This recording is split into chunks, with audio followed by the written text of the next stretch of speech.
Welcome to Dark Side of the Moon.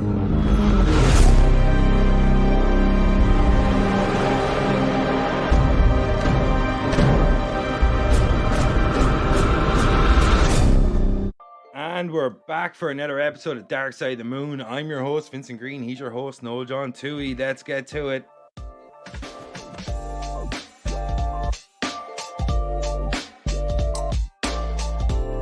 All right, Noel, we're back. The final episode of series. It feels like we started all the way back in December because we did. Because we did. And this is the last episode of the Spider-Fan family, or where we focus on all the Sony-produced Spider-Man films and all the kind of adjacent movies that are attached to the Sony-produced Spider-Man universe. And we'll finish it up here with introduction of Miles Morales into live action. And he's existed a long time in the comic books, but with Spider-Man Into the Spider-Verse, we're taking a little bit of a divergence from live action into animation, because over the next few weeks we want to focus on a couple of animated stuff, and we'll announce that at the end of the episode. But Noel, what did you make of this? Like, as you said to me before, it's just a joy of a movie and a feast of the senses, and just I just watch it and it's so immersive. Yeah.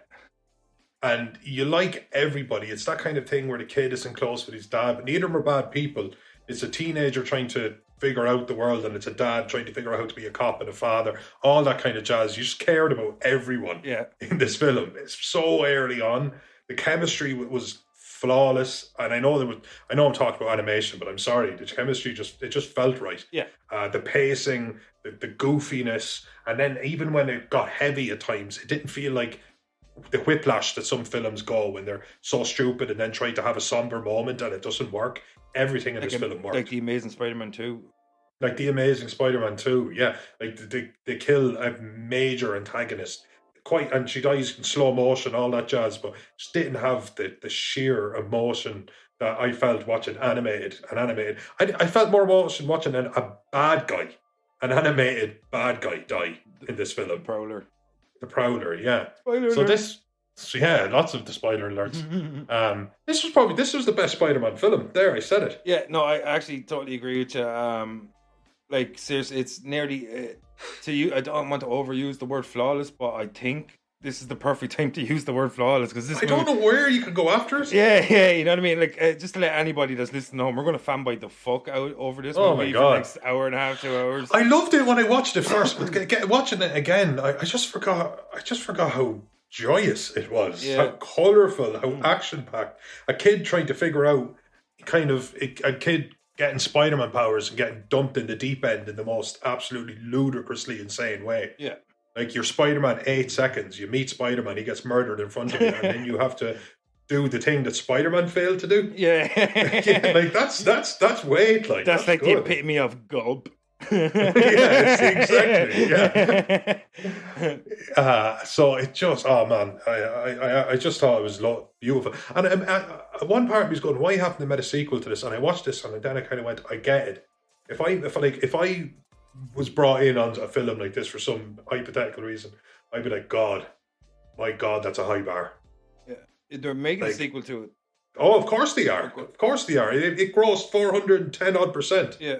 It made 370 or so million, and it cost 96. It absolutely cleaned up.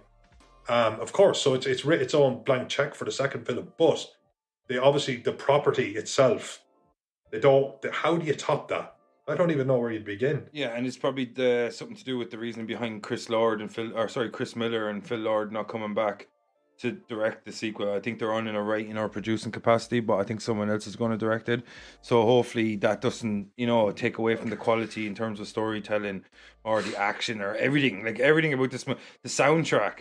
Like, the part where the opening's so beautiful. It's just the kid lying like in his bed. But no, first you hear the opening of Spider-Man, and then it switches to Miles Morales in his bed listening to this fucking song, and just straight away getting lost in the music. Yeah, like straight away it shows you how intrinsically linked the soundtrack is going to be to the tone of the movie. Yeah, throughout the whole movie, like, you know what I mean. It's like I don't even know the words, but I'm like, yeah. But it was really well shot. Like, I don't know if shot's the right word when something's animated, I suppose. Yeah, but by the time he's sitting there having breakfast, you're already kind of in his world. Yeah. You know what I mean? Like you can see that he's an artistic teenager. That he loves his music. That he's got a hectic kind of family. Lives in a relatively kind of maybe small apartment in a built-up area of New York. And he's a few minutes in, he's at school, and you just have a feel for him really early, and you like him really early. I love the part where he's going to school and he's like slapping stickers and everything. And he's like juggling these fucking big luggage bags because he's like going to like I think it's like a semi-border school or something. I think, that's right. Yeah, I think he stays there during the week and probably goes home at the weekends or some shit like that. You know what I mean? And he's like he stumbles over the bags. He slides out into the middle of the street, and his fucking father just pulls up in the cop car, like you know what I mean? He's like,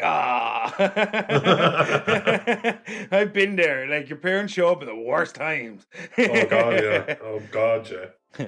But what did you make of Miles Morales and his debut onto not in live action? I think I might have said live action earlier, but like in terms of coming live from the comic books, I know he's got a game out now. But like, what do you think of the first time we got to see Miles Morales on the big screen?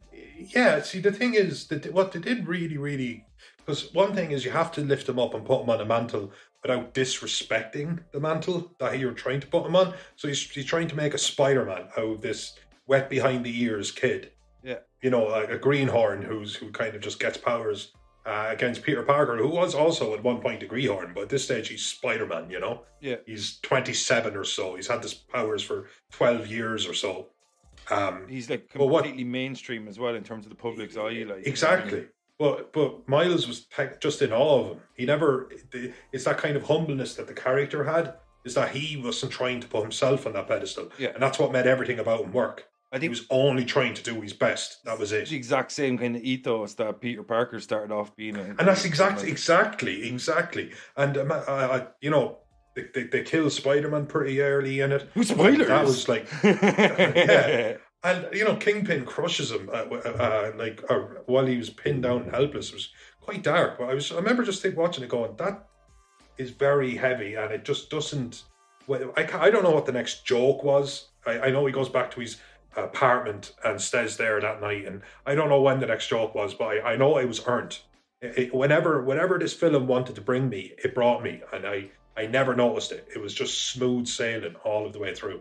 Yeah, I think like they made the characters similar enough to Peter Parker without being overtly similar, so it's not an imitation. Exactly. No, it's not an imitation. Like Peter Parker was kind of like a clueless kind of nerdy kid, while Miles was kind of like a bit of a goofball, but kind of cool in his own way as well, you know? A little bit more streetwise as well, it seemed. A little bit more streetwise, yeah, exactly. Yeah, he was like literally living in built up New York, and he had his street art and all that kind of stuff. But I do remember the next joke. It's when he's at Spider-Man's grave and the other Peter Parker shows up, and they hit Parker. And they hits him with the web, and they end up getting dragged through the city. You remember that? And it was hilarious. Do you remember the line? He's like a cop, and somebody radios into him. It's like, well, we got a situation here or something. He's like, what do you see? He's like, I see a kid dressed like Spider-Man dragging a corpse of a homeless guy behind a train. Which is exactly what it looked like. Yeah, no, that was great, because he'd knocked him out. Oh god, it was just so good. And then like they introduced, a good bit later, they introduced a Penny Parker from the future who has a spider droid thing and a spider ham whose real name is Peter Parker. Never took me out of it. Genius. I cared about all these guys instantly. Noir Spider-Man, I'm in. I did not care. Yeah, what you make of Spider Noir? What's Nicolas Cage? Oh, I loved him. Yeah, his obsession with the Rubik's cube. I fucking love that. He's like, I remember when he makes his first appearance, and he's like, "Where's that wind coming from?" He goes, "The wind goes where I go." Oh man, like Gwen Stacy in this fucking movie is awesome too.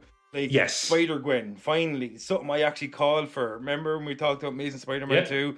I called for Spider-Gwen, and I think Emma Stone would have been the perfect actor to have as Spider-Gwen. And I just think, like, the finally get to see Spider-Gwen in this was fucking awesome. I love the suit. I love the way she incorporates her mask into, like, a hoodie. You know what I mean? Like, it's kind of like something. That's her comic book character to a T. The actual the Spider Woman aesthetic. but the actual character was completely their own take on Gwen. Yeah. And she was excellent. Yeah, She was excellent, you know. Yeah, what did you make of the chemistry? Because we have a direct comparison from Amazing Spider-Man 2. I like the fact that they didn't hook up. Yeah. You know, I like the fact that it was kind of like just the way things actually go is that it's just like you're teenagers, so technically it's just awkward and nothing happens. Yeah, you hook up in your head like 15 times, but never in reality. And that was my experience. You know what I mean? You take the Spider-Man powers out of there, and that shit happened to me. Yeah, I too walked around in colourful pajamas getting rejected by girls. What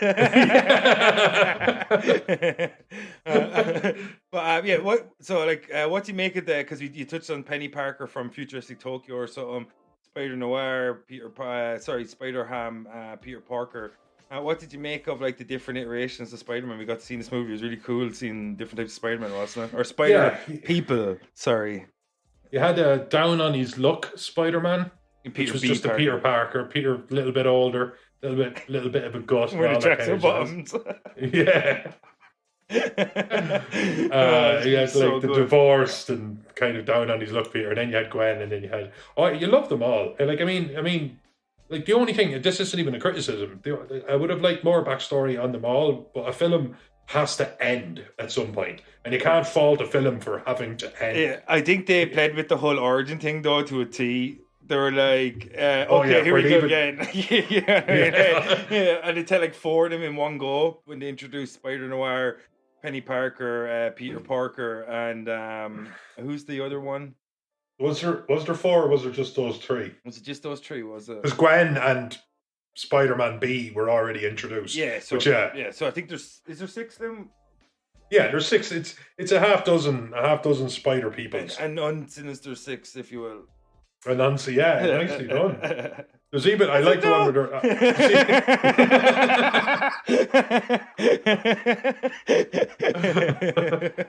You see where they were asking like Miles, can you do this? And well, you know, can you stand up to this? And then sneak attack. I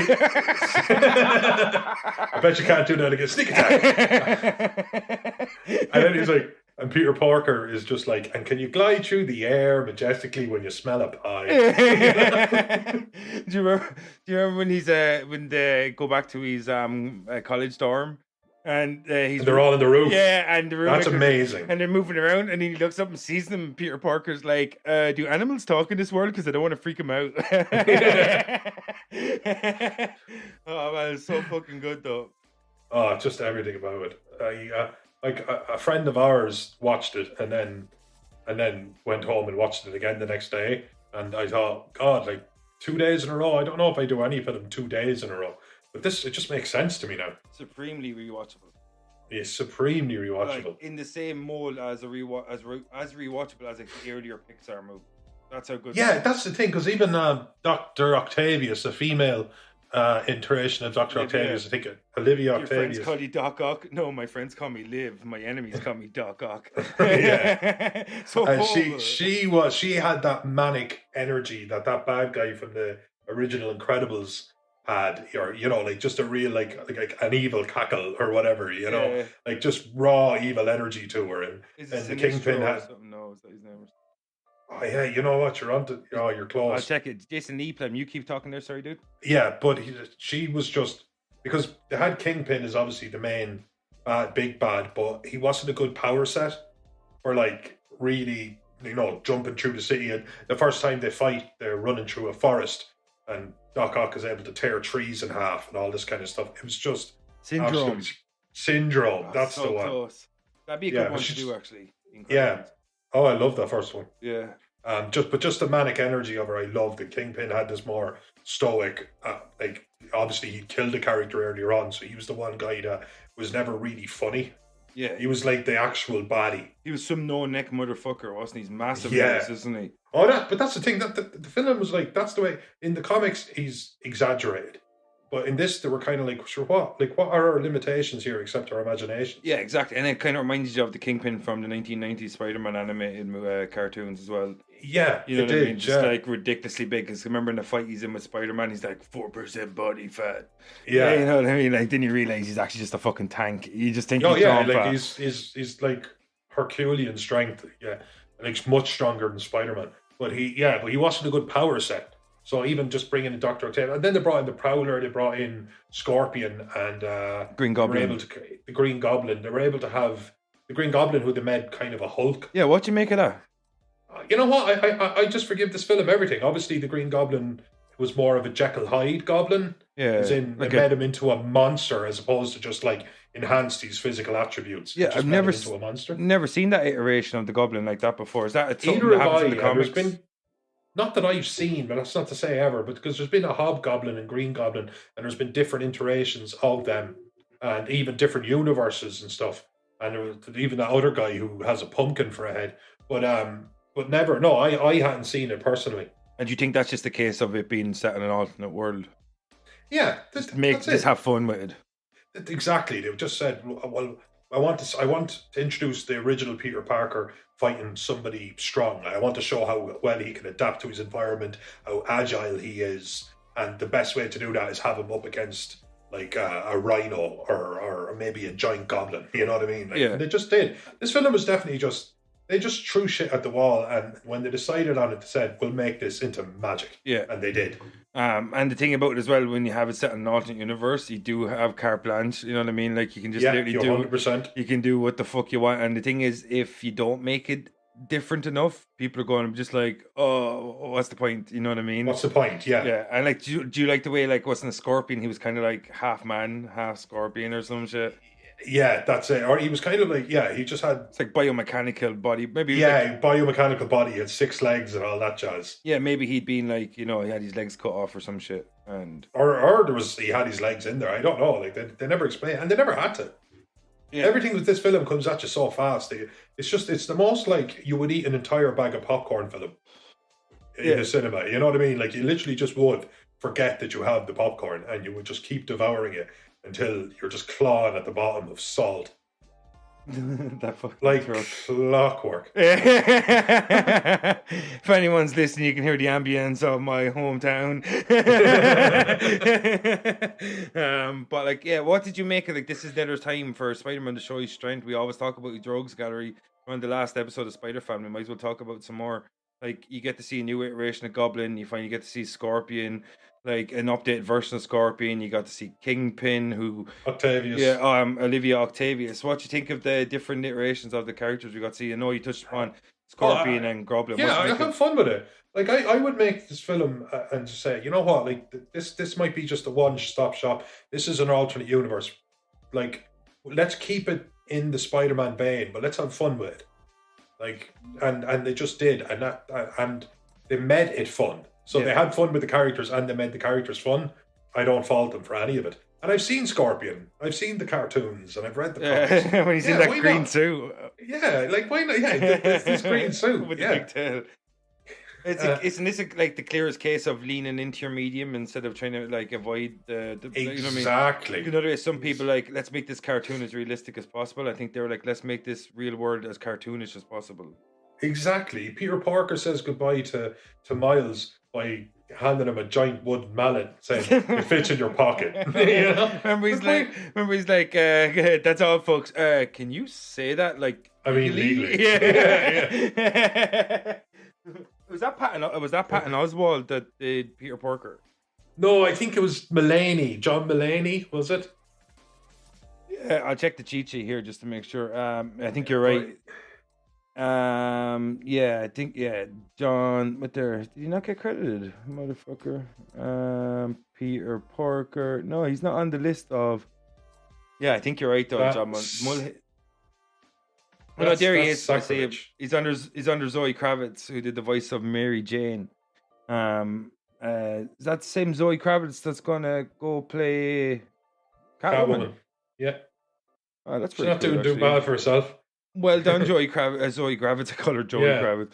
Like, started from the top and now she's here. Yeah, like her father's like Lenny Kravitz and Lisa Bonet or something, isn't it? Yeah, that's something. So, and Jason Momoa is her stepdad. Yeah. Oh my God, that's such a pretty family. Like, seriously, like, I think it's an attractive family. Yeah, there's no like way around Lisa that. Bonet makes such beautiful children that, like, would it be wrong for me to say that we should like have her have lots of children? You know what? I'm gonna controversially say that's probably not our call. Yeah, is that not my call? Looking in the back, Someone's telling me to stop this line of questioning. yeah. But no, we should just be grateful of what she's given us. But what I was going to say... I just want to touch on how great I thought Peter Parker was in this as well. Like, Miles was excellent, but Peter Parker's voice...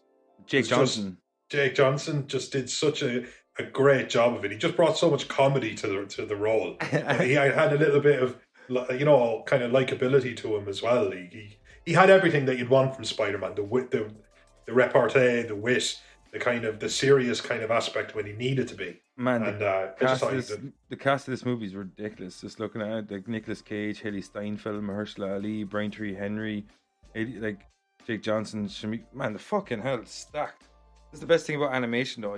I was going to say you'd never get that cast, but Marvel, like, you want us to get a cast? You know what I mean? We'll put a cast together. We'll have 15 actors, all A-listers. Well, Chris Pine did Peter Parker, so I guess Chris Pine was original Peter Parker that died. Oh, was it? Yeah, like that looks like it. Yeah, so that's interesting. I know they made him a little different. He had, like, instead of blonde hair, he had brown hair.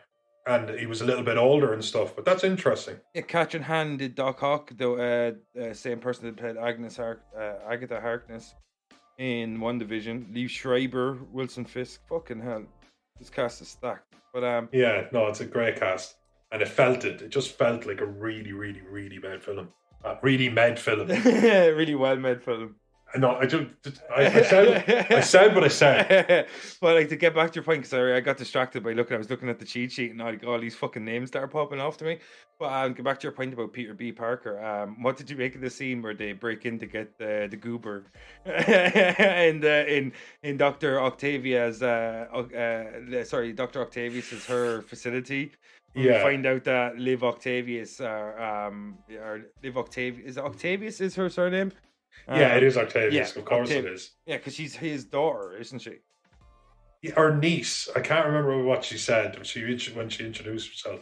What you make of the scene though? Because like, do you remember with Peter B. Parker? He's like, here's the code now, right? And he doesn't even give him a chance to write it down. And he's like, he did this.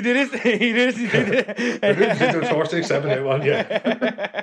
And he's just like, let me get a pen or something. But even just like, Miles tries to sneak in as well, but he hasn't quite figured out how to let go of things, Spider-Man style. He's like, brings the whole roof down with him. That's when he starts doing the song again.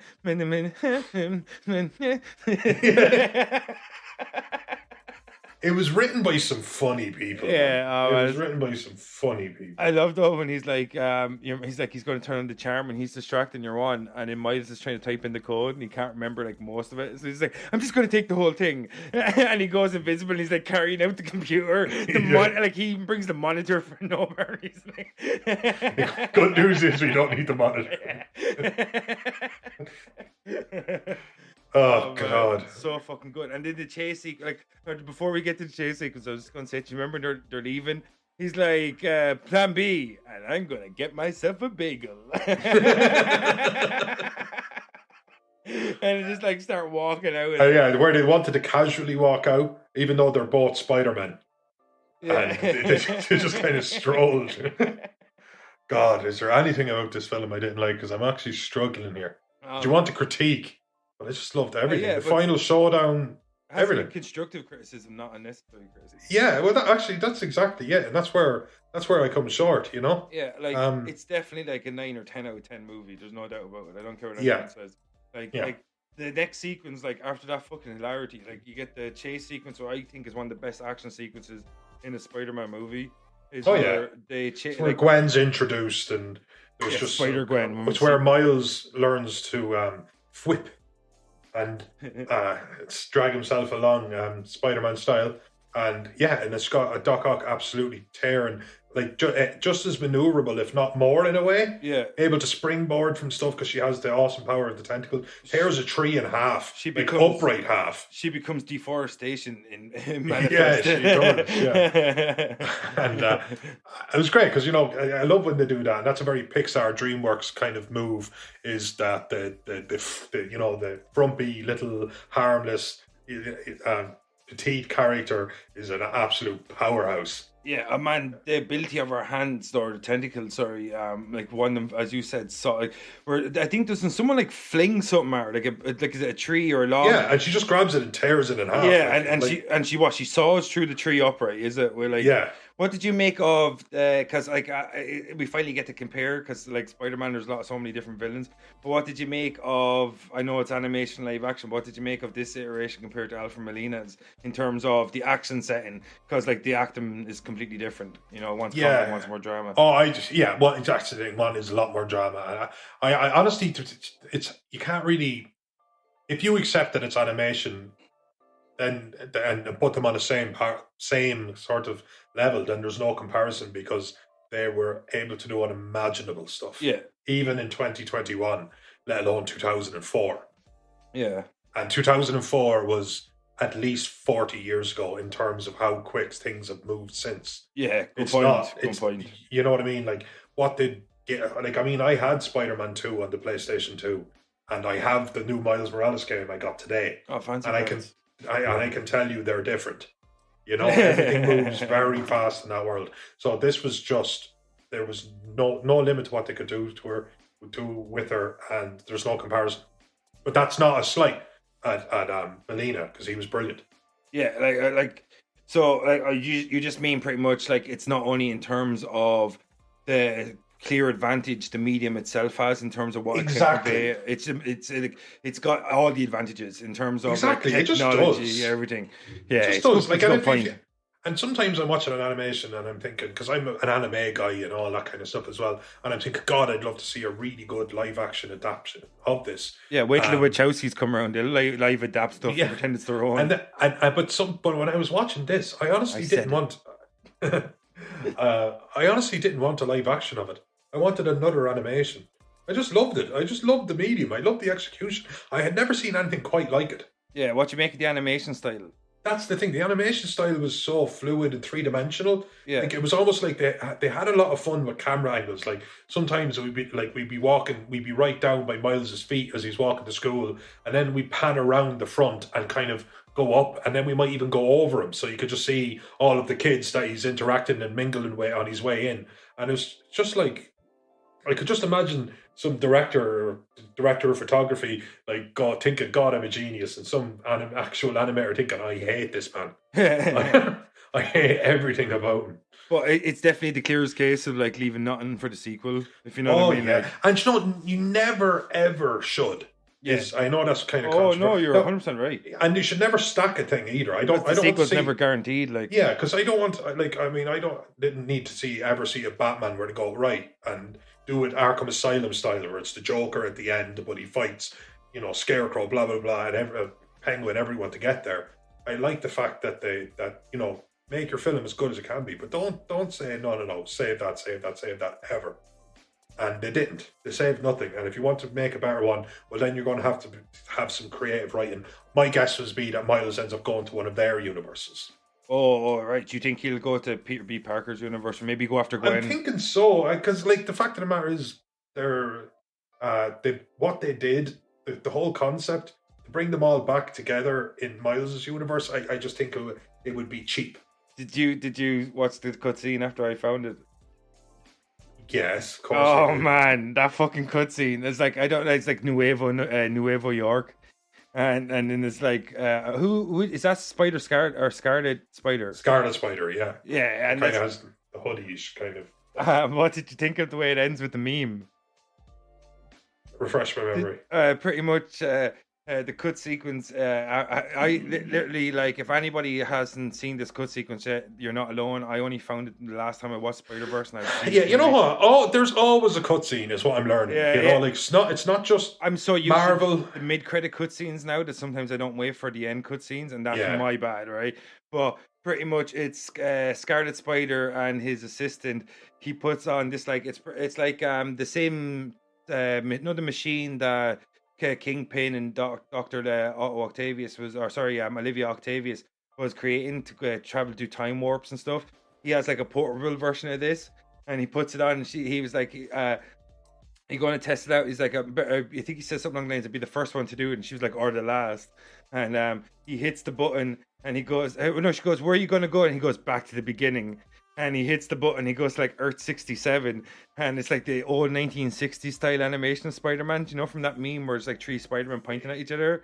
Yeah. And he goes into that, and it's like that meme where him and Spider-Man are just pointing at each other, and the two cops there, like, oh man, I don't know how I didn't fucking see that until now, but I nearly cried laughing. I watched it like 3 times. Like, it's so fucking good. And that's it. Like, they just did that because they wanted to. You know what I mean? It didn't like forward the agenda at all, or it didn't hint at anything. Well, now it's portable though as well. Yeah, actually, they did show us portable, didn't they? Yeah. So And even though it was like bringing the story forward, but also having shits and giggles at the same time. I remember there was a Spider-Man comic a while ago where they were being hunted. The Spider-Man were being hunted, and partially because they messed with the kind of timelines and the dimensional fabric. Yeah. I actually think it's future Spider-Man as well. Sorry, I think it's probably Spider-Man 2099. Oh, from that cartoon. Yeah. Oh, that was such a good cartoon. I could never ever watch it or read it because instead of fuck or shit or any of that, they say shock. And that had become and he'd be like, no shocking way. Why would they cursing? No, they wouldn't. It's just like, like obviously the vernacular would have changed. Yeah. 79 years. So it's kind of like frack in Battlestar Galactica. It's exactly like frack. Yeah. No fracking way. I thought that was genius because you can have loads of cursing then, and it sounds enough. Yeah, exactly. You know what I mean? Like it's still, you can still use it in the exact same way, but you don't have to. You know what I mean? It doesn't affect your ratings whatsoever. Like, which is super clever. But what do you make of the different designs of the Spider-Man suits in this? Like when he finally brings the goober to Aunt May, who kind of operates like an Alfred in this, like Alfred Pennyworth from Batman, in a big way. Yeah, I thought that was a really cool take on Aunt May. What do you make? Yeah. Oh yeah. Well, I think we are moving very, very swiftly away from the docile kind of Aunt May, because the first Aunt May iteration was like an old lady that was good to Peter and kind, and she gave him sage advice, but she herself was a fragile enough woman, Weak sauce. Yeah, and then we kind of got an upgrade with Sally Fields, where she was a more independent woman at the very least, and more straight and stern when she needed to be.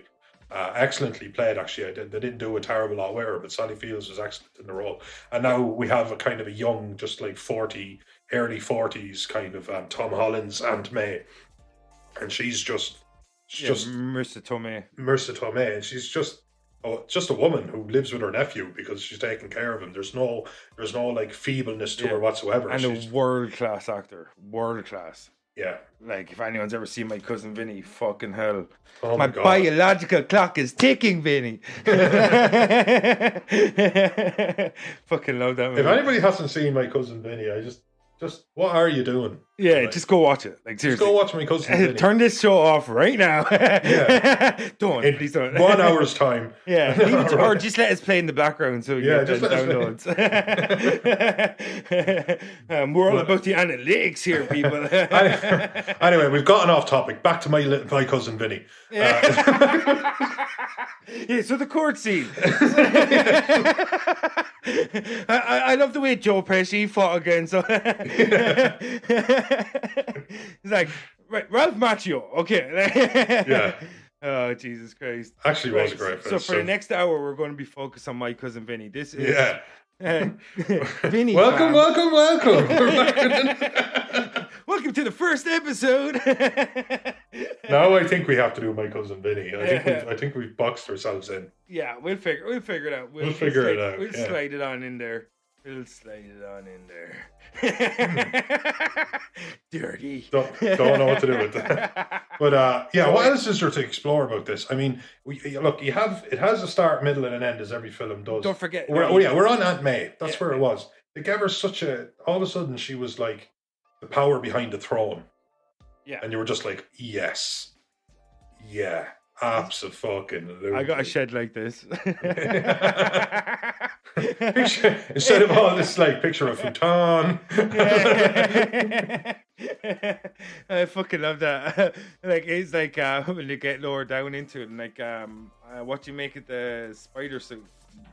Oh, I loved it, and I played that game, the first Spider-Man game. Is it good? I haven't played it yet. Not to get too off topic. Not the Miles Morales one, which is great. I was talking about the other one, but they lean heavily into the suits. The different suits would have different kind of qualities to their tech. Even the suit from the game is in this. Gwen standing over by it. Yeah. And obviously you'd have more like stealth, and actually kind of shock tech and all that kind of stuff. And I just thought, yeah, why not? Like, why not just go as expansive? And every time I saw something like this, I just thought they are using their medium, because they don't have to build a set.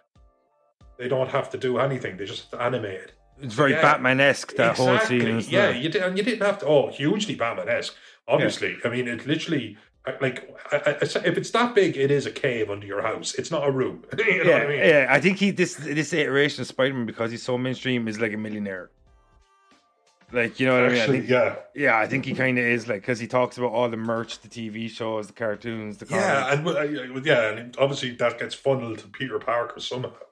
Yeah, it's like the way I said to you before, is like, you don't want to be pretending to be Spider-Man's photographer. You want to be pretending to be his merchandise manager. You know what I mean?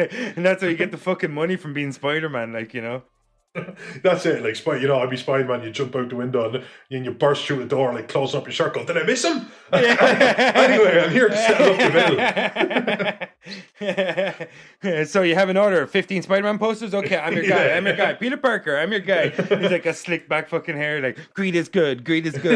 Calm down, Michael Douglas. Did you see Family Guy do the joke where Aquaman saves these two guys, and then he goes like, it's Peter, our friend, whatever, wasn't here to see this. Then Aquaman dips and he comes back up in casual wear and he going, oh my god, you just missed Aquaman. Jason Momoa was the perfect choice for Aquaman. He actually was, wasn't he? Oh man, cool motherfucker. Yeah, that family's bleeding into the superhero universe, because he's got Catwoman's his daughter and he's Aquaman.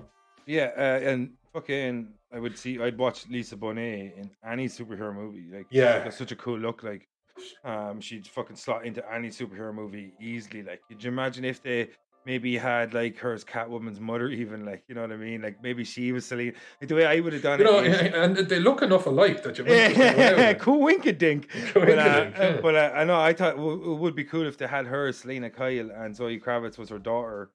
And she was the new iteration of Catwoman, because it would play against Ben Affleck's older Batman. But since, she's not part of Ben Affleck's Batverse, whatever the fuck DC are doing over there, just fucking fun. Like, I'm pretty sure at this stage that DC are picking their narratives by, by the manatees, like in South Park. You know what I mean? Like, how Family Guy picked plot points. Yeah, exactly. Oh, it was a Family Guy. It was South Park making fun of Family Wars. Guy. Wasn't it? Yeah. But you're right, no. But this is what I'm talking about. You realize just how hard it is to make a really, really good superhero film. And somehow this made what was obviously a tremendously difficult job. It just felt easy. I know it wasn't, and I'm not trying to say it was. It clearly wasn't. Yeah. But it felt easy. It just felt like you felt like the fly on the wall in an impossible world. It was just brilliant. It's not what they say though when you look at true talent. Like, they do something that's extremely difficult but make it so simplistic looking. Yes.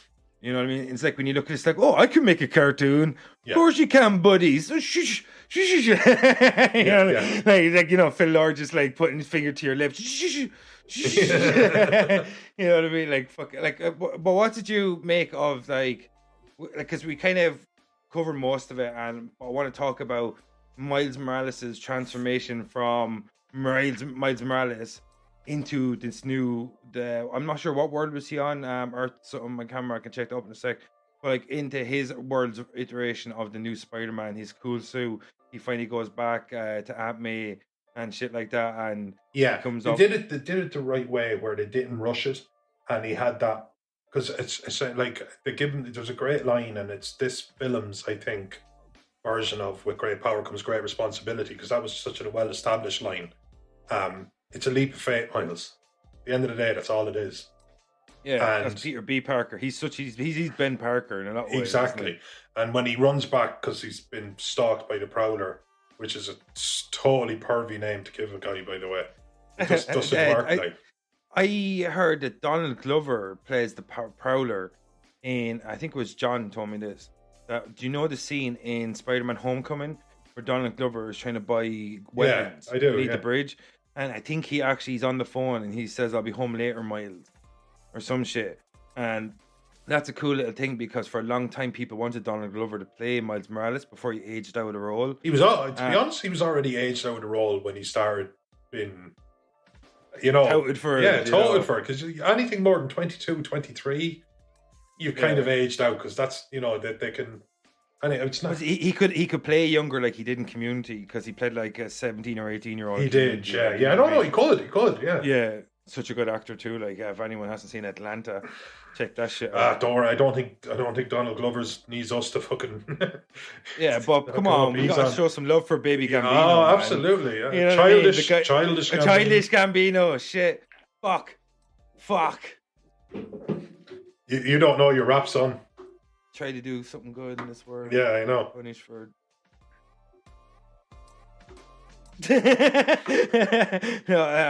Yeah, I'll give you the dead air. Yeah, I feel it. I feel my mistake. I feel it in my bones. Yeah. So like, what I was going to say to you is like before we kind of start talking about the Prowler and shit. But what did you make of because they waited for it until like the third act, right before the final action sequence, pretty much. What did you make of like his? Oh yeah, sorry, his transformation. That's where we were. The whole build, the sound, because the soundtrack again. Soundtrack's excellent. I can't even like really grab a song out of my head that was in it, but it always felt right, and it felt deeply personal to Miles.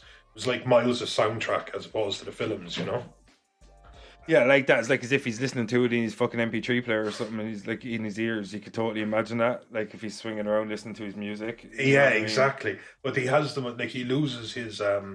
Is it after he loses his uncle? Was that the kind of the make or break moment?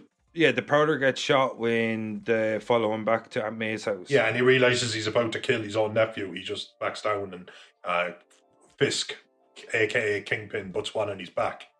Yeah, he gets him out of there, but the damage was done, and he dies after they share some words. And but then he just has that moment, and it's great because essentially he did have all of the capabilities. He had the Venom sting, whatever it was called. I think they called it the Venom sting, and he had the invisibility, and he was able to. Obviously, he had the Spider-Man ability, but he just suddenly stopped giving a shit, and he knew he had a job to do, and that's when he just kind of took on the mantle. It was just right. It was just being ready as opposed to being trained. Because it's not like becoming a heart surgeon or something where it's not a case of like a can-do attitude.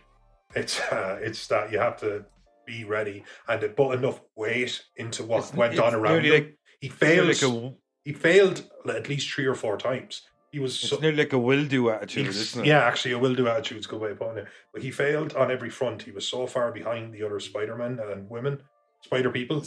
Spider people. Because one of them was a cartoon. So one was one was an anthropomorphic pig. One was an anthropomorphic pig and a black and white noir dude. But he no need to get racial, dude. Yeah, he fell behind so many times that they literally strapped him to a chair. Yeah, you know what I mean. Like they made no. Yeah, because he became a liability after a while because he was so naive in how he was operating as Spider-Man or whatever. Yeah, it's like was it Peter B. Parker said something like you can't just put on the suit; it has to fit you or some shit. It's like remember because he's wearing because he's wearing like or does he say superheroes don't wear their own merch? Is that what he said? Yeah, well he said that earlier on, making fun of him because he. Yeah, but doesn't he say something about the suit? Because that's why he changes his suit because he's wearing this like ill-fitting suit the whole way through the movie. I can't remember off the top of my head, but like because that's what like when he goes and gets the suit from Aunt May, and then he does the fucking whole thing where he kind of rushes into the climax kind of thing. Like, but what you make of the Miles Morales suit? Because I'm obsessed with the different suits. Like I love the way he uses like spray paint. Yeah, to the color. Yeah, exactly. It had a little bit of. And a little bit of flair was the little bit of attitude he put into it himself. I love the way he wears the Jordans as well. The Air Jordans. It's fucking cool though. Always bugs me because I can imagine them being able to create some suction through gloves. But it always bugs me that they're able to do it through like Deckers, like steel toe boots. And I was like, that's I'm sorry. I'm suspending my disbelief as much as I can here. But no. Do you think that could be just a case of that they can just drag themselves up by their hands? Yeah. And they're just using their feet like to just prop themselves up. Yeah, I guess so. But yeah, it's like when you crawl across the ground, you're propelling yourself mainly. And with obviously, your hands. with your abilities, your disproportionate strength to your body weight is it's easily able to take it. But he he just jumps off the building. He does that really cool back jump. Yeah, and then he's fallen to the ground, and he just has his moment. He swings. And then literally swings into action. I suppose there's no other way to put it. Yeah, like, and this is where, what we didn't touch on is like everybody has to get back to their own reality because their cellular degradation is occurring rapidly. Because if you're in the wrong universe, you start like glitching and shit. Yeah, the crux of this film is that Wilson Fisk built a machine that could look through different realities to bring back his wife and child who died in a car crash. They fled him in disgust after finding out he's the kingpin, or that he was... Awesome scene. Again, actually, now you think about 4 deaths, including 1 child. Like in a film that was hilarious. Was that not enough child deaths? Come on. Yeah, like, exactly. geez. Yeah. Like, go big or go home. It's like more fantasy. But he... he ended up bringing the Spider-Man through because Spider-Man was in the chamber when the machine was activated. Yeah. So it was a slightly noble, like in a way, at least an understandable kind of thing. It was like WandaVision, where somebody said to her, if I could bring back my mother, I would. I know I would. As in, I can't say what you did was right, but if you had the ability to bring back loved ones, you just would. So he was... Give you an opportunity to murder them and bring them back then without any guilt. Yeah, that's it, yeah. So that was the crux of it. So that was it. We were all thinking it. So that's how the spider people got dragged through, and that's why they wanted to get home and stop Wilson Fisk at the same time. Spider people. Yeah. What are you gonna rhyme it with? What are you going to rhyme it with next? A diverse cast of characters, really great. Hey, look, here comes the spider people. What are you going to rhyme it with? Ruins the song. But what do you make the final showdown between the cast of villains and shit like Kingpin, Goblin, Scorpion against the Spider Six, if you will. What you make of it? Oh god, it was everything, wasn't it? As in, this film had so many really good action scenes that sometimes a good action scene is just a good action scene. Like it's just when one character takes on another character in a small setting. Best example I could give of this actually is when Neo fights Agent Smith at the end of the first Matrix. Yeah, that was 50 times. When the Wachowski started taking acid. Yeah, exactly. Yeah, I said it, Wachowskis. I said it. Come at me. 50 times the better. Speed Racer, Wachowskis. Ruining my childhood. But that was way better than the second one because it just had heart. It was just a really great scene. So it's not always this. It's not always the height of it. It's not the scale of it. It's either a good scene or it's not. But the end scene, it was great because it just had everything on the line. They were crunched for time. They were fighting a kind of a kind of cast that could fight them on their own level. It was colourful. It was explosive. It was fast. It was dizzying almost. Fucking love Penny Parker's Spider Droid or whatever. I think is that what you called it earlier. Yeah, I love that. I love the best thing about alternate universes. I just love this shit. Like, cause like I know we touched on it earlier, but to have like a Penny Parker, a girl from Japan, I think, and you have her. I love the way they changed the animation style and from what like Peter Parker, like Spider-Ham looked like. Come on, he looked like fucking what's his fucking face, Porky Pig, and like they had that in the old. Yeah, the old school Warner Brothers style animation or Hanna-Barbera or whatever it was. And then you have like her, she was in like anime style. Oh, big time, yeah. Was. Yeah, and Spider Noir was in that old school 1930s, 1950s kind of like noir detective style. And you know what I mean? I just love the different animation styles. Like, just like completely off topic, but is Miles Morales animated the same way in the game as he is in the movie? Because if not, that's so strange. No, actually, he's not. He's a slightly different looking kid. They could have, in my opinion, if I was Sony, I would have used the game to tell you what he's doing in between the movies, and then people would have been, I'm going to get to say it again, it would have behooved people to have gone out and bought the game. Behooved Word of Day calendar people. buy it. It's worth the money. It's worth the vocabulary. It's all about rolling with the words here. Sumptuous words. Anyway, to behoot back to the topic. He used it wrong. But I said it. Yeah. But yeah, so do you think like they could have done that where they could have used I think the game so. to I bridge think the that gap between two I'm movies? only playing the game a few minutes now, but I think it's going to be compared to that film. It's going to be quite grounded.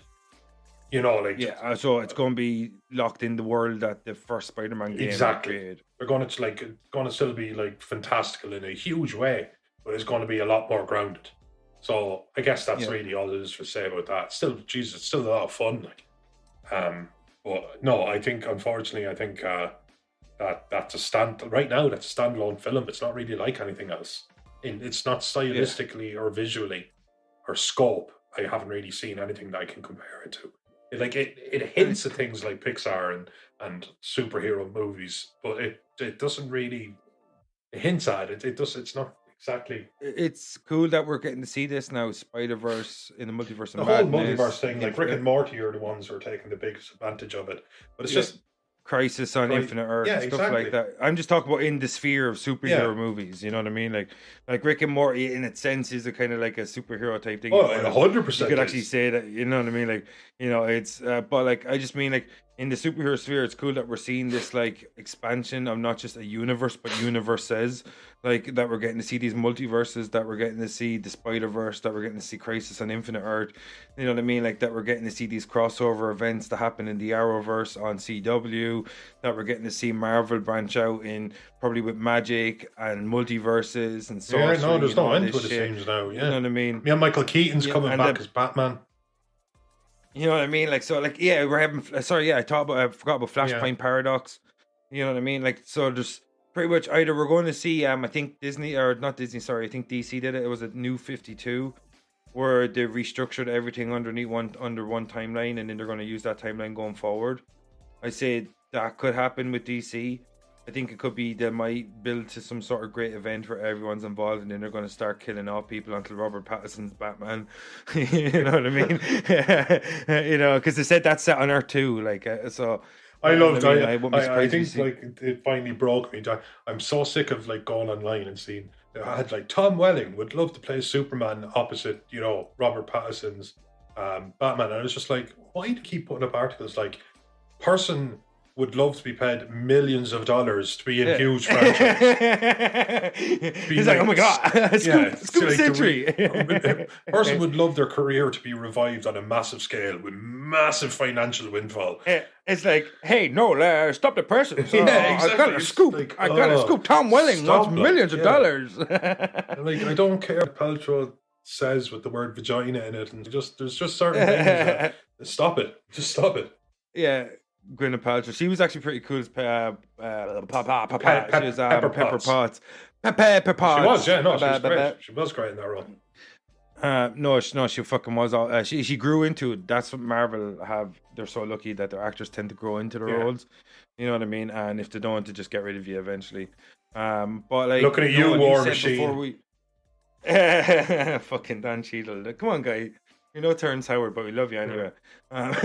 But no, you said before we started that you had a few questions for me. So before we go to the break, we do a quick fire round. Quick fire round. Come on, no, what have you got for me? Actually, I hadn't prepared any questions. I just wanted to, I guess, pick your brain a little bit. And I would just say, if there was one thing that delighted you the most about this film, what would you say it would have been? Looking through the whole movie, I loved the animation style, and I loved the way it was paired completely with the soundtrack. Like everything about this movie just like flowed perfectly with the soundtrack, and the way they did the animation, like the part where he became Spider-Man first and he got the spider sense, and they did this thing where everything was sped up.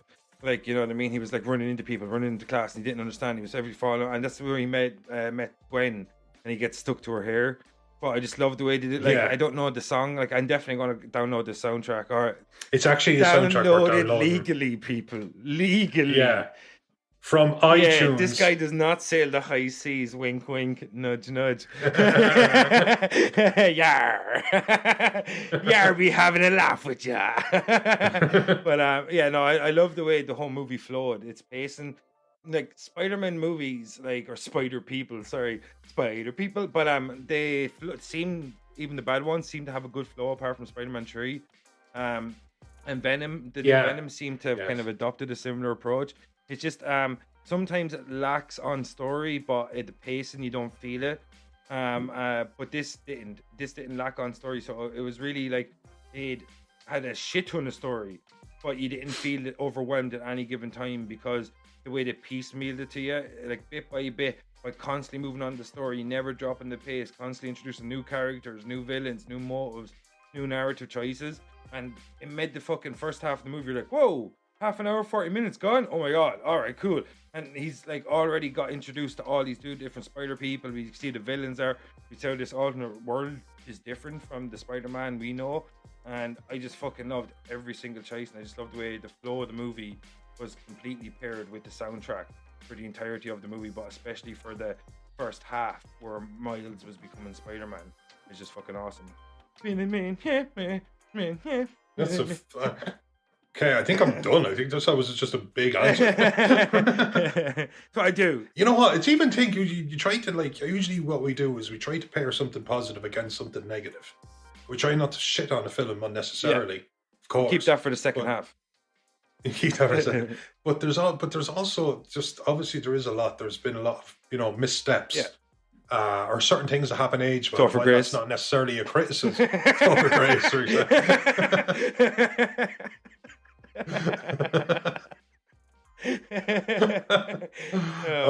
for we love you, Foreman. We love you. Yeah, we love you. Not David Duke. Like we didn't like that. We like the role, but not the person. Surprisingly, the other way around for me. No. No. Well, Carl's giving me the signal. We're going to his magic of cinema. And that concludes the last ever episode of. It's not even here. It's the magic of show business, people. All right, let's go to a quick break and we'll be back. So before we go, you happy that we've covered Spider-Verse fully before we fuck off? I do. I think when we come back, we'll touch upon the different things, obviously, that we change and the best and the worst things about it and shit. Yeah. Good luck to us. Yeah, no, I think, fuck it. Yeah, we go to the break, so? Yeah. All right, cool. So, right, people, we'll see you after the break. This is Dark Side of the Moon, the final episode of the Spider-Fan Family Hour. I'm your host, Vincent Green. He's your host. Shout, Noel John. I'm also a host. This fucking guy. It's why we don't let him do this anymore. All right, folks. We'll see you after the break. Now, a word from our sponsors.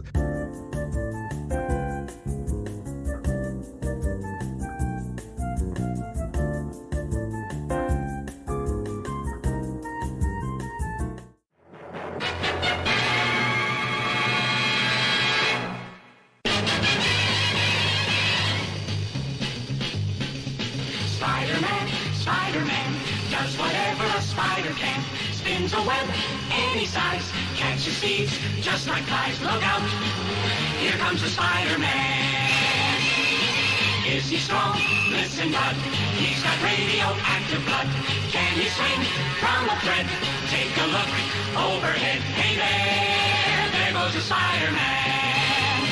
In the chill of night, at the scene of a crime, like a streak of light, he arrives just in time.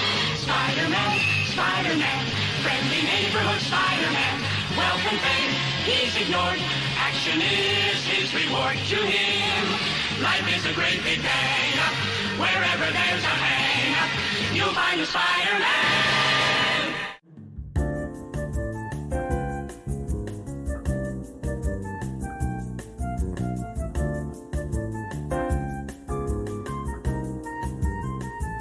And we're back from the break. This is Dark Side of the Moon. I'm your host, Vincent Green. He's your host, Noel John Toohey. And this is the last episode of the Spider-Fan Family Hour, where we're focusing on the Sony-produced Spider-Man movies and the movies that lay adjacent to them. And the last time we're going to talk about this is Spider-Verse. And this is where we go into our segment called What If, is where what we would do if we were in the director's chair and how we would have changed Spider-Man or Spider-Verse. And this one's going to be one of the harder ones because we fucking love this movie. So Noel, because I'm a lousy bastard, I'm going to make you answer first. What would you have changed if you were in the director's chair instead of Phil Lord and Chris Miller, who I think directed this? I hope so, because I said it about 7 times. Oh my God. I was actually wrong. So Bob Perschetti and Peter Ramsey directed. The 2 boys wrote it. Actually, Phil Lord was only one of the writers. My bad. yeah. Sorry, fellas.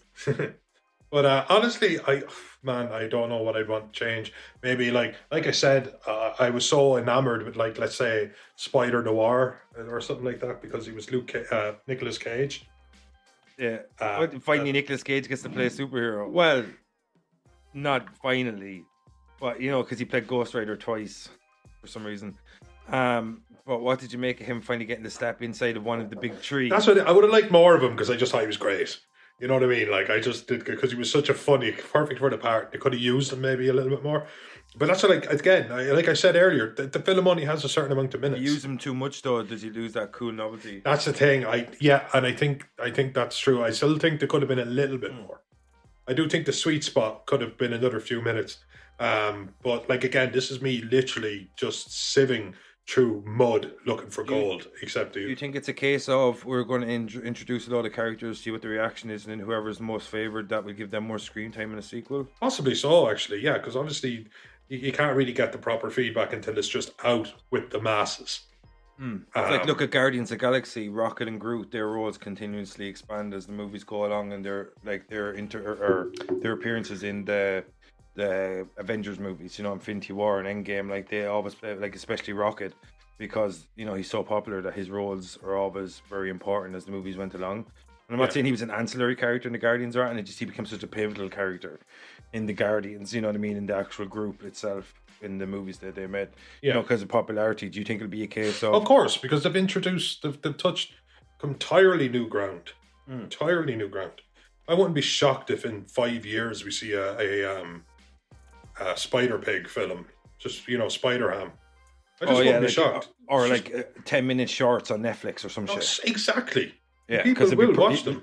It would lean perfectly to that. Like, where Marvel do a what if, they'll do a Spider-Verse shorts or some shit where you could have 10 minutes about Spider-Noir, 10 minutes about Penny Parker, 10 minutes about Peter Porker, you know what I mean?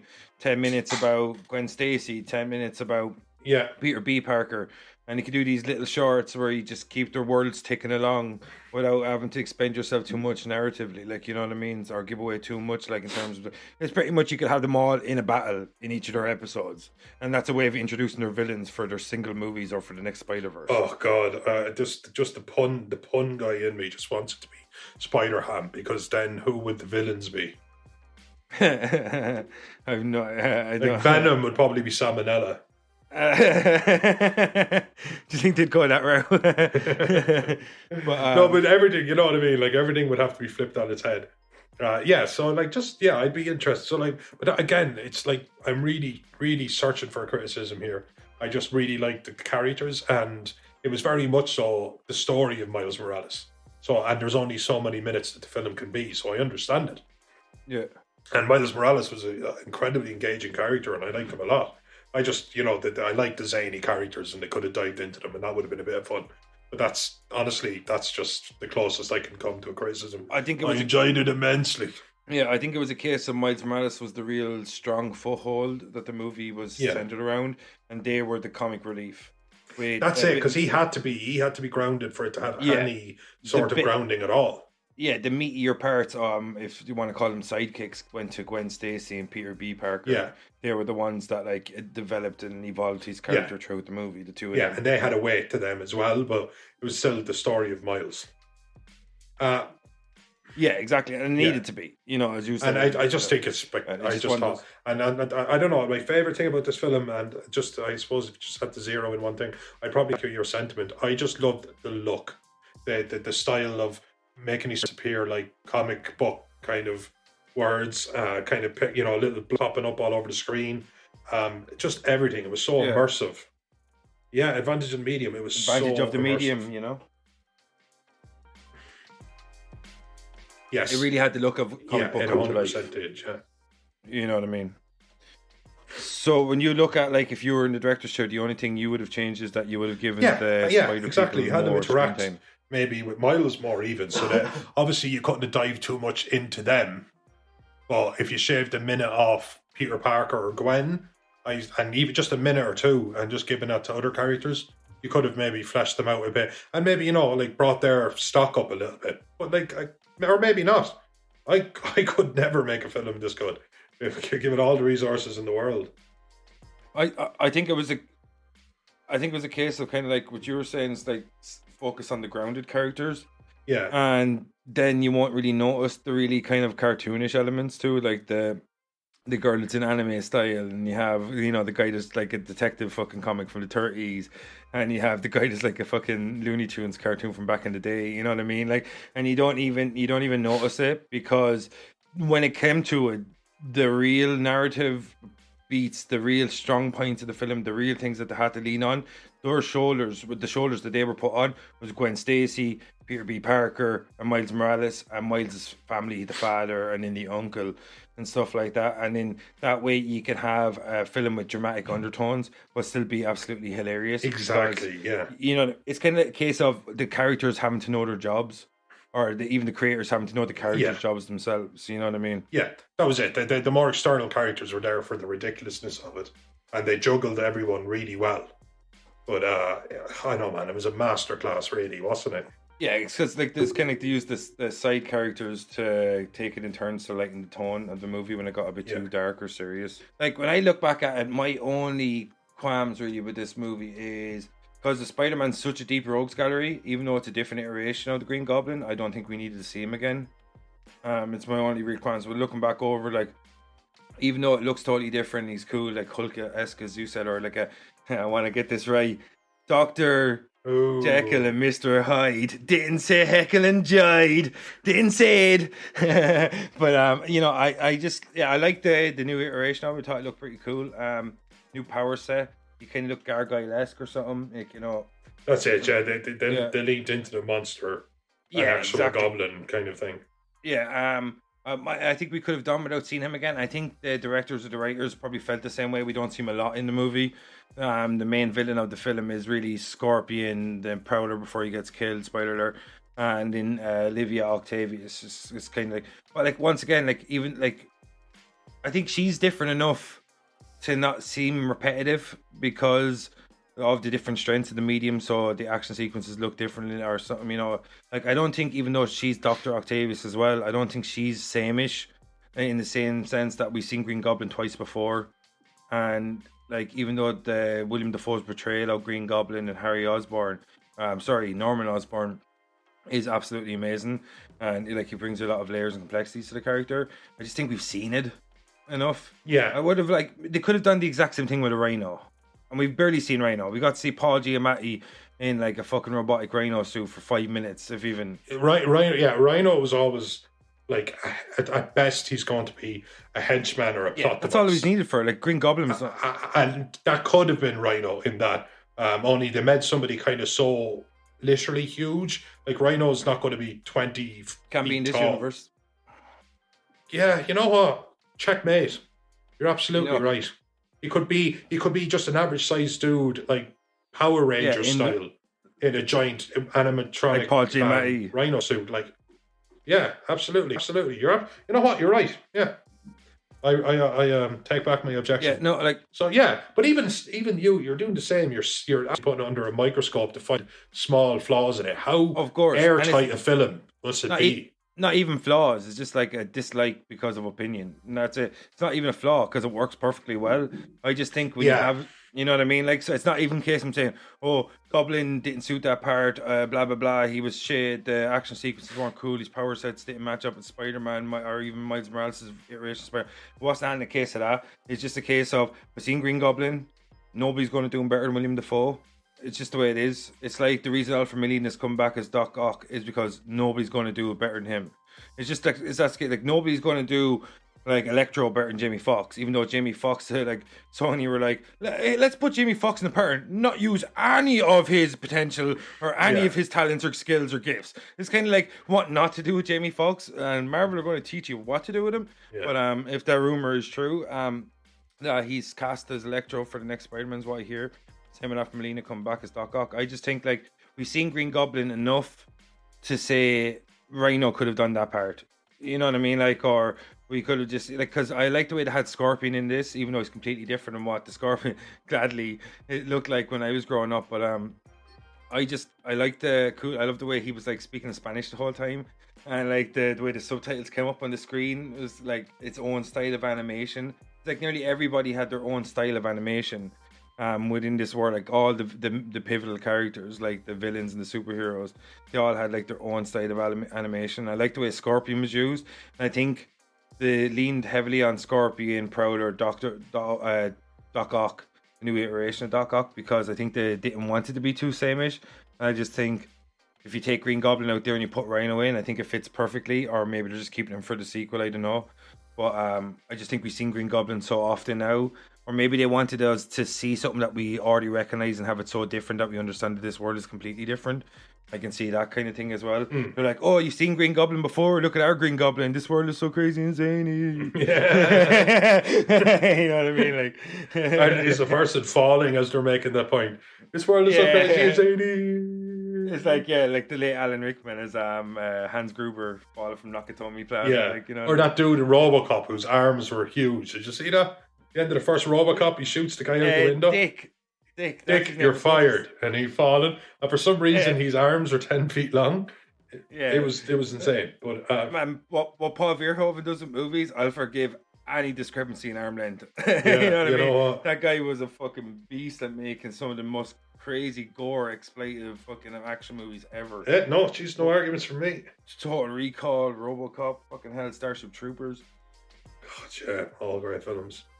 But yeah, no, this anyway, to summarize, super film.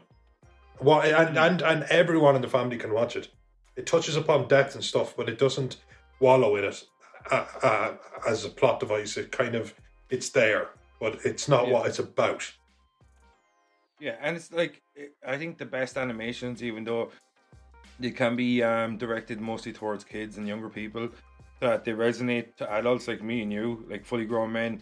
We enjoy this a completely different way, but equally the same way, in the same amount. That like when you can look down at an experience, I could look at this movie with my kid, and she'll enjoy it for completely different reasons than me. But at the same time, we'll both get the same amount of enjoyment out. Yeah. And that's why Pixar was so successful. They've done so many movies that like I can enjoy Toy Story the same way as I did the first time I seen it today, but in a completely different way. I enjoyed the same amount, but in a completely different way. I get the jokes differently. I get the action or the motives of this narrative or the kind of messages they're trying to convey to you. I get that all differently. And like when you look at Spider-Verse, me and you as fully grown men, you know, and complete nerds, we can watch this and we can enjoy it for the fan service it provides, the action it provides, the narrative beats it hits, the fucking soundtrack, the score, things we wouldn't have thought of when we were younger people. But you look at it now, and all of those things satisfy us. And if I was like a 10-year-old kid, I'd be looking at him like, oh, cool, see Spider-Man, look at all the cool suits. And this kind of like invokes a lot of similar reactions, but in a different, like kids themselves appreciate things differently than us. But as I said, in the same way, we get the same amount of enjoyment just from different things, you know, and that's what good animation does. Yeah, actually, 100% agree with that. Yeah, they're learning. They're learning from mistakes. Yeah. Like, that's all we can say. Like, looking back, like, I know we started this back in December. Looking back through, I came to you and said, like, I have an idea for a podcast, whatever. We look at this. We were originally going to do it as a practice run. We had so much fun. We decided to let you all join in on it. And the movie started so strong. We've seen how the movie's aged. It's been cool seeing the progression of Sony, that even though they fell into the same pitfalls that Warner Brothers have fallen into time and time and time again, rushing expansion, that they've learned from their mistakes in the same way Warner Brothers might not have. And now they're slowly building. Look at Venom. Carnage wasn't even in the first movie. If that was them a few years ago, you would have Carnage, right? They would have blown their whole symbiotic load all over the top. You know what I mean? That's the thing. Absolutely right. And I think Amy Pascal's behind a lot of this, as far as I know, but she seems to have a real love and appreciation and understanding that Kevin Feige also has an extreme love and appreciation. And they're not only taking their cues from the MCU, but they're understanding now that people want to see gradual progression. People want to earn the big payoffs, the big reveals, the big stories. And there's no, because it's the golden age of television. I think I've said this before, but we love long form storytelling, and nothing lends itself better to long form storytelling than comic books. It's always been the case. Look at the MCU, it's the strength, it leans on the strengths of its source material, and that's why you get such a strong expanded universe.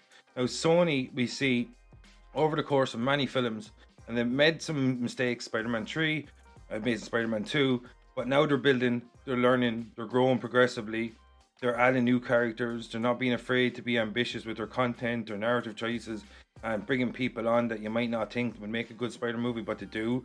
And they're allowing Marvel to do their thing with Tom Holland's Peter Parker, at the same time building their own Spider-Man adjacent universe with Tom Hardy, probably Venom, Eddie Brock going to be at the center of it. And I think it's clever, and they keep making more and more clever choices. And I think like the future is definitely bright for the Sony produced Spider-Man movies, or the Spider-Man adjacent movies, like the Morbius movie, or I think it was Black Cats or something like that as well. That was moved at one point. I'm not sure where that's gone. Like, but I just think they're progressing. They're learning from their mistakes, and unfortunately, DC seem to be learning slower from their mistakes, which is kind of strange because Jeff Johns is kind of at the head of that.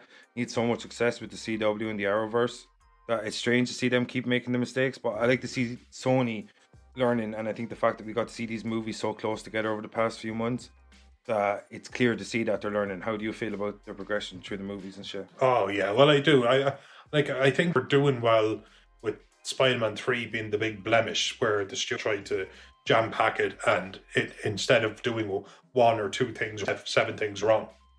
And then they kind of redeemed themselves with Garfield's first Spider-Man, and then they decided that they wanted to make a toy commercial, and it was just awful, and not as bad as Spider-Man 3, but besides that, and I include, they killed the franchise. Twice. But this time they obviously out and they wanted to make a fun film, and it just worked. Now I don't know whether it was just the luck of getting the right people, or whether they really put their shoulder to the wheel and did the work and the research. But this was a triumph. This is my favourite Spider-Man film, I'm going to say it. And Holland has had 2 good outings. And there's been, 3 and 2 and 2. There's now been 7 Spider-Man films, and this been the 8, and it's by far for me the best. By far in the home. This 4th Spider-Man movie. That's what it'll be called. They're going to put home in there for every single one of them. But yeah, so Noel, so the only thing you would change when you look back is, like you touched on, you would have fleshed out some of the side characters a bit more. For me, I would have liked to see maybe a different villain in place of Green Goblin. But like as you said, we're putting it under a microscope. It's a fucking joyous movie. It's like from start to finish, whoever was involved in this movie should be commended for what they've done, how they've conveyed their story, the stylistic choices they made in terms of soundtrack, and just the animation, the aesthetics, the suits, everything, the little changes. I think it's an excellent movie. It's up there definitely as one of the best Spider-Man movies, if not the best Spider-Man movie. I like to sit on the fence in this kind of shit. Well, you know what, you can sit on the fence, but if anybody said that it was ridiculous that you thought this was your favourite Spider-Man movie, you'd want them to get their heads checked. 9 out of 10 movie, Like, and I'm not sure any of the other Spider-Man movies are. So numbers don't lie, exactly. to say. But so for me, I think it's an absolute fucking triumph in filmmaking. It's an excellent movie, and I think they can absolutely be completely proud of it. And the fact that we pick such small things, and we're 2 people like to bitch and moan a bit about movies, that we picked 2 small things of what we would have changed, I think just shows how strong the film is from pillar to post. So Noel, before we get the fuck out of here, we go into our last segment, the best and worst. So I always throw it to you. So what is the best for you from the Spider-Man into the Spider-Verse experience, before you tell us what your worst is? Oh, well, I suppose to say what the best was, and to not kind of traipse back over ground, I would say the engagement, just how I felt everything that was going on. The immersion. Whatever the immersion was so deep in this film that and the tempo was so on point that I just felt everything exactly as I think they were hoping I would feel it. Yeah, they're pretty much every beat hit we're supposed to Exactly, yeah. Every beat, and I can't stress that enough. And so they managed to deal with loss and death and triumph and failures and picking yourself back up again and all that jazz. and it was thrown a lot at you. Like, this is an assault on the senses. Yeah. Would you say But it never lost me. It never lost me. Would you say it's the truest interpretation of a modernistic superhero origin movie out there right now? Yes, as crazy as that sounds, that poor kid was literally just a kid trying to figure shit out. That's all he was. Even, and it's great. His showdown with Kingpin was just so brilliant because he has confidence in his powers, so he just puts his hands on Kingpin's shoulder and gives him the hey that his uncle taught him. Yeah, shoulder touch. Yeah, hey. And just blasts him out. I was just like, yes, it was such a beautiful, like, sometimes a crescendo or something be like the guitar solo and the fireworks on stage and all. Sometimes it's just something that makes you go, yes. Yeah. Yes. Beautiful call back at the right moment. Exactly, yeah. And that's what that was. So I don't know, the immersion is definitely the best. And to jump straight into the worst, again, to not say anything I haven't said, is that it was only 95 minutes long. Is that all it is? Fucking hell, flies by. Yeah, I think it should have.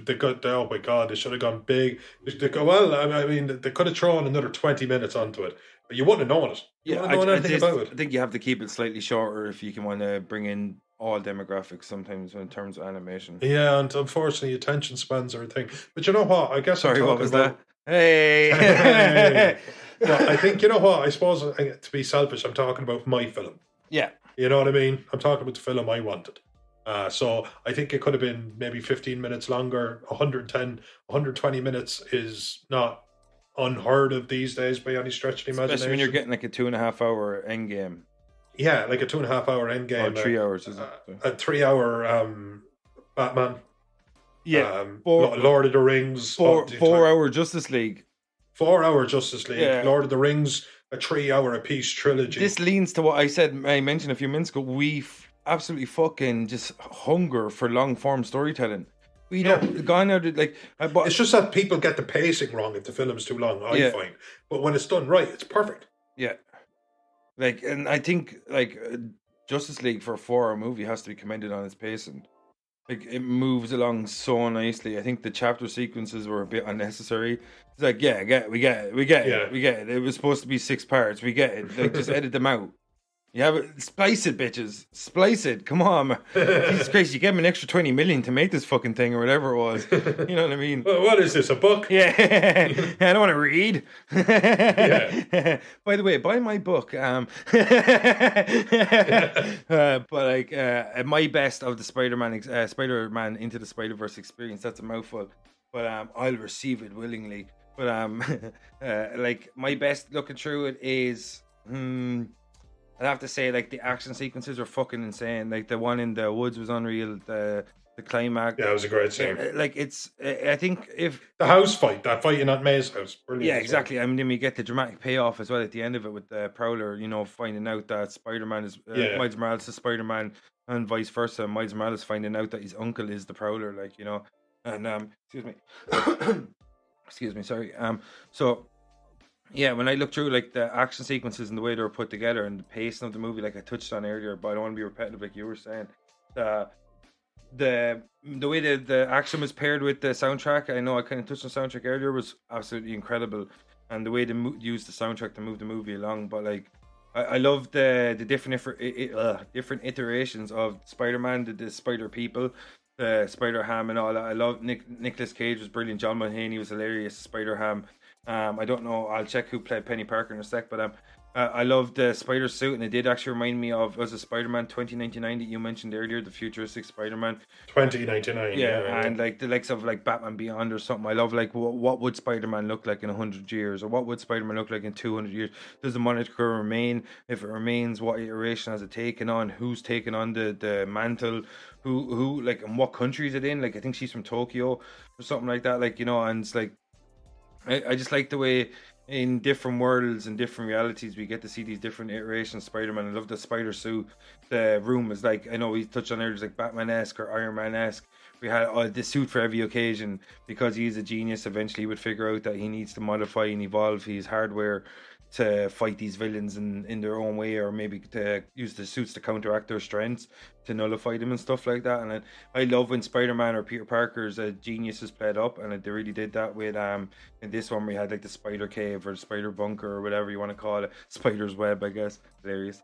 But like I just love that the way they expanded the characters and the way they used the action sequences to fully access the potential, for lack of a better term, of each character in different ways. The Spider Droid, Spider Noir, Spider Ham, and like playing on comedy and pairing it with action, but also we got to see what each of the Spider people can do in their own right, like Spider Gwen, like in how she used her powers and how Miles Morales' powers different from theirs, and how the way they implemented them all differently and shit like that, which all fell in line with their animation style, and just all those different things paired together. Like I know it's like 5 different things, but like that's how good this movie is. But that's my best about Spider-Man, pretty much the way they implemented and seamlessly paired and intrinsically linked all these different pieces of the movie to make this like great, really fucking pacey, hip, fast story.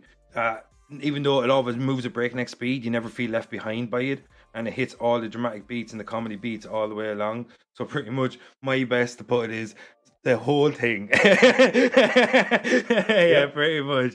To make a long answer short, to quote my father. Yeah, pretty much. Yeah, so like the action and the expansion of the Spider-Verse that we know and love is pretty much my answer to pick one of 2 things, Okay, and what's the worst? So the worst I would say would be not to say Green Goblin again, because that's the thing I would have changed. But maybe It's a small thing as well. Yeah, so pretty much my worst would be. Although I went small as well. Yeah, Jesus, it's actually See, this a solid like, movie. That's the thing. Dead air is usually the absolute enemy, but there's nothing wrong with being given a great product and told to shit on it, and you going, Yeah. that I'm sorry, but you're gonna have to give me a fucking second here. Like literally, this answer is nearly so hard to say that it's like that you nearly I should have prepared it in ahead of time, but because I knew this part was going to be tricky. Maybe I would have liked to see more of the Prowler. I'm gonna just off the top of my head, I'm gonna go my gut instinct, as you always tell me. I'm gonna go with the Prowler, and I think because of the levity or the weight that was attached to his relationship with Miles and how he differed from his father, because the father was the authoritarian and his uncle was kind of like the more free spirit, and both of them counteracted the different aspects of Miles' personality really well. I think we've seen a decent chunk of the father. Maybe we could have seen a bit more of the father too, if I think about it. But I think I would have liked to see more of the Prowler. His action sequences were really cool. That theme music he had behind him was really intense. Like the kind of was like it was a weird inversion of like the Spider-Man, the opening beats of the Spider-Man music or something. It was just like really weird. Like, and it's like another moment again where you see like look how well the soundtrack is paired with the different scenes and the different characters. Like Marvel and these superhero movies tend to do that now. That each superhero or each villain seems to have their own little theme music that plays when they appear, kind of like a la Wonder Woman in the Justice League movies, or Winter Soldier in the Falcon and Winter Soldier. But like I just think maybe a little bit more of the Prowler, a little bit more of the uncle. So we can get to know the man before, so we can understand his reasons for being a villain, maybe a little bit more. Yeah, they didn't touch upon that, to be fair. That's so he's such a pivotal just character. kind of was the Prowler. Yeah, exactly. Like, so I think if we found out a little bit more about why he was the Prowler and why what happened with him and how he ended up being with Wilson Fisk. Sorry, Wilson. all of the Fisks, the late Michael Clark Duncan. They're called Fiskinut. All the Fisky ones, but the late Michael Clark Duncan, who played him in Daredevil, and Vincent D'Onofrio, who fucking knocked it out of the park in also Daredevil. But so like clearly I would have liked to see more of the Prowler, but it's like, again, you can, as you said, you can only fit so much into a 95-minute movie. But like I'd like to see a bit more of the Prowler if I'm going to pick anything. I would have liked to see his relationship with Miles fleshed out a bit more. Would have liked to have understood his motives a little bit more. But maybe you can do that with flashbacks and backstory in the sequel, and then we can find out a little bit more about him. But I just like his powers paired really well with Miles's, and I would have liked to see him too, because even when Miles went invisible, couldn't he see him like through his goggles, that like through his heat signature or something, and that's how he tracked him back to Aunt May's house. Yeah, that was it. He had different. Yeah, like he was the perfect foil he had for different him. types of views or whatever. Yeah, you know what I mean. Like he was his perfect foil, and it was kind of like he was his Green Goblin in a lot of ways because of the way Peter Parker had that relationship with Norman Osborn, like a kind of a father figure, but outside of his family. And even though he was inside his family, he was kind of like another father figure that ended up being someone that he didn't think he was, or ended up being an enemy in such a personal level. Like, you know, I think they could have even kept him around, maybe turned him bad, and he would have had this kind of confliction or something. There's like a bit of turmoil that when they find out who each other are and they keep going after each other, but they can't really muster up the strength to kill each other or something, you know, because, you know, at the end of the day, it's still nephew and uncle, you know, even if they find themselves on opposing sides. I think when you look at it like that, I think the Prowler could have been expanded a little bit more, but like, yeah, no, it's a good answer. Yeah, but who the fuck am I? You know what I mean? This movie's amazing. Yeah, that's also. Yeah, you know what I mean? This movie's amazing. I enjoyed it from start to finish, and I've seen it several times now. I'm raging I didn't see the cut sequence until now, or until yesterday, sorry, but I was fucking immensely happy that I found it in the long run, because it is absolutely sheer comedy gold. But Noel, do you have anything else? Like, before we get the fuck out of here, I want to ask you, I know we touched upon this earlier, how do you see the future for Sony? And are you looking forward to the sequel, Venom 2 Carnage, I think, or whatever, Let's Have Carnage or some shit, and or Let There Be Carnage or some shit, and you looking forward to the sequel to Spider-Verse itself?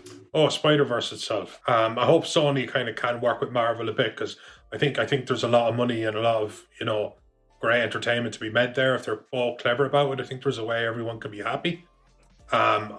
I'm absolutely looking forward to Venom's second outing when he's an established character. I hope they could do Carnage justice, because he's not a PG-13 villain. He's just not.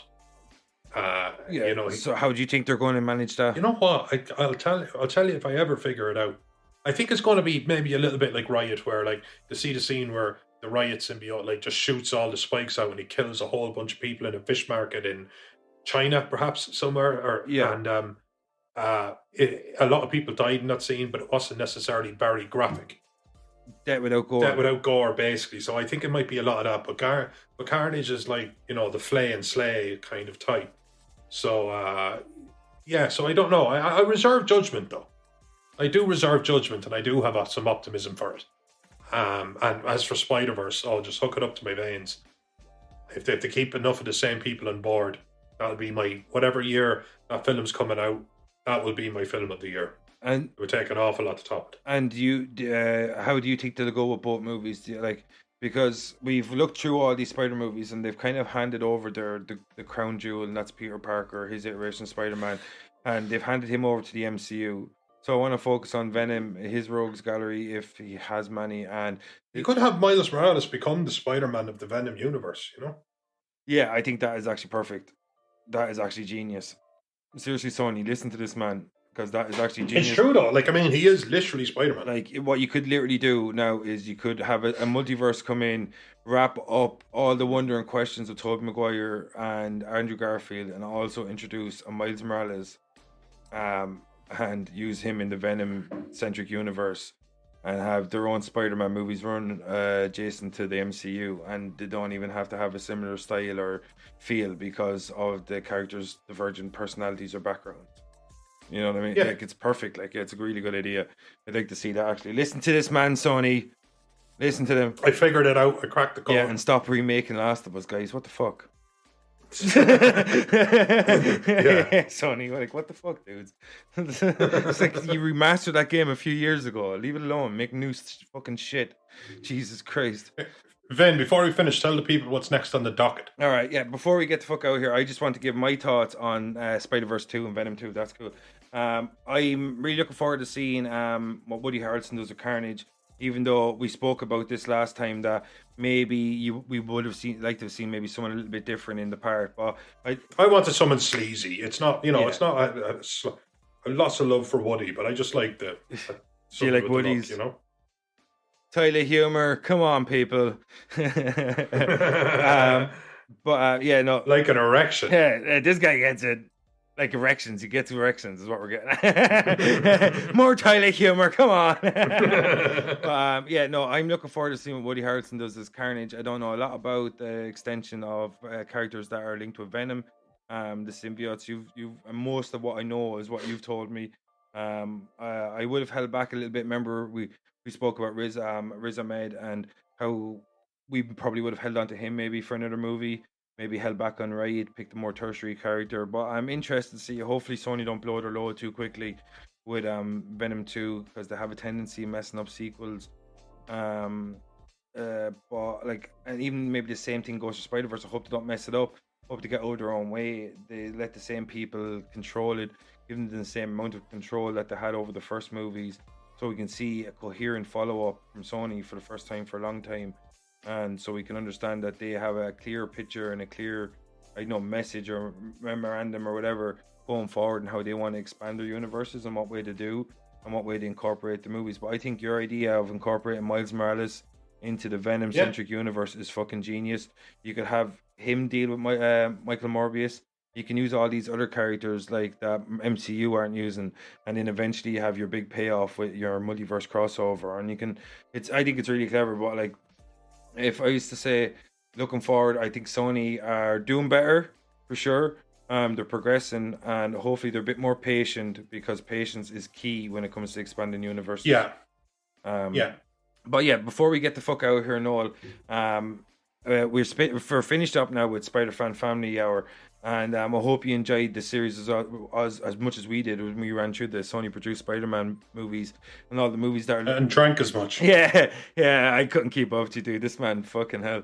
But yeah, so like, we hope you enjoyed it, and we know we veered off other times with WandaVision, Falcon, Winter Soldier, and What Is, because we wanted to keep a little bit more current. But like, in line with keeping current, what we're going to do next time, we're going to go on a bit of an animation kick for the next few episodes, just to try out something different, because Spider-Verse kind of opened our eyes to the potential of the medium a bit more and how we can have a little bit of fun because we enjoyed this so much.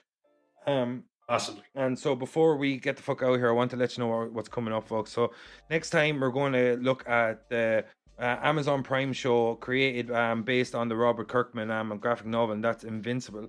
I've yet to see it. Noel's a huge proponent. He's read the comic books.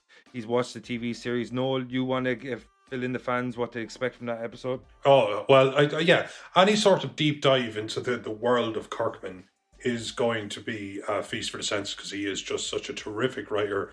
And the mediums that they've bled into TV and stuff like that, I think they've done him justice, albeit a bit hit and miss at times. So I'm just looking forward to doing a deep dive on it. Yeah, and do you I'm not sure if this is too much of a side note, but do you think you'd like to see an animated Walking Dead TV series based on the graphic novel? I'd watch it. Because the show is veered away from it so much and so often that it's completely different. That's the thing. I'd like an almost play by play. I'd like the big thing is having the sheriff lose his arm. Yeah, that was the thing that they did. Rick Grimes, thank you. He's a deputy. Having him actually lose his arms in the prison. But that was always a big thing in the comic books. That's where the governor took him to Woodsboro and they tortured Mayshawn and they chopped off his arm. It was like the first appearance of the governor. Spoiler alert, sorry for anyone that hasn't read the comics, because a lot of people haven't. But like, check it out. It's got 193 issues of sheer gold and the word rad a lot. Robert Kirkman. Yeah. Why does that one say rad? Come on, guy. And so, for a black and white comic, it did have just a lot of gravitas to it, Yeah, it just and he's like, Robert Kirkman's success off the back of it has been insane. Like he's even one of the I think he's the first person to be a partner in Image Comics without being one of the founding members, which just shows you how strong of a creator he is. Anyone should go. Anyone that hasn't read Oblivion Song, I've caught the first 16 issues. I am a little bit behind on it, but it's really, really excellent. Really, really, like, it's definitely cinematic. You'll see that being made, whether it be on the small screen or big screen. Oblivion Song will, and I wouldn't be surprised if we see it on Amazon. And I wouldn't be surprised either to see Robert Kirkman take a more central role in his creativity, in the way his creations are brought, because I know The Walking Dead at the time he got it created, he didn't have the same kind of creative strength that he'll have in Invincible. And I think that maybe he might actually lean more in towards the animated medium if he gets more creative control. So you might see Oblivion Song and maybe a Walking Dead animated TV series in the future. But also, Noel, We're not only going to look at Invincible because we not only like to stay current, we like to jump back to the past and keep like have a look, because people might miss out. These a new generation. Yeah, I haven't seen it, and I've been staying off it at the moment because I want to watch it as close as I possibly can to when we record the podcast.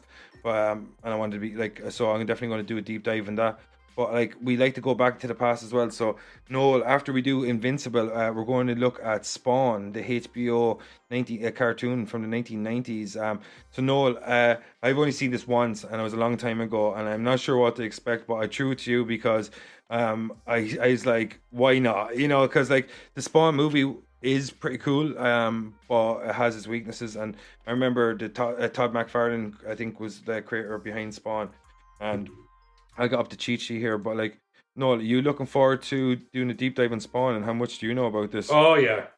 I watched them all when I actually bought the videotapes. That'll tell you how old I am and how far back my history with Spawn goes. I used to go to Chapters in Dublin and buy the videotapes.